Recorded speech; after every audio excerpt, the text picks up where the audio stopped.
अस्सलाम वालेकुम भाईजान। ये जमशेद भाई से ली हुई एग्रीमेंट पे मादा है जैंट अंगूरा की मेरे पास। बहुत ही ज़बरदस्त जा रही है जी माशाल्लाह। अल्लाह पाक इसे कामयाबी के रास्ते पे लगाए। और ये न्यूजीलैंड वाइट के पट्टे में लेके आया था। ये दो मादा है, एक नर है। ये देखें जी, ये माशाल्लाह बिल्कुल ज़बरदस्त जा रहे हैं जी, बहुत ज़बरदस्त जा रहे हैं। ये भी जमशेद भाई से लेके आए हैं जी एग्रीमेंट पे। और ये मैं जमशेद भाई से जैंट अंगूरा की पट्टियाँ लेके आया था। अभी माशाल्लाह ये भी पूरी मादा बन गई हैं जी। ये देखें जी, ये देखें, ये ज़बरदस्त हो गई हैं जी बिल्कुल। और ये जैंट अंगूरा का नर मैं लेके आया था जमशेद भाई से।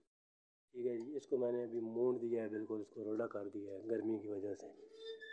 ये जी मेरा सेटअप है, ये सेटअप है जी हमारा। ठीक है जी,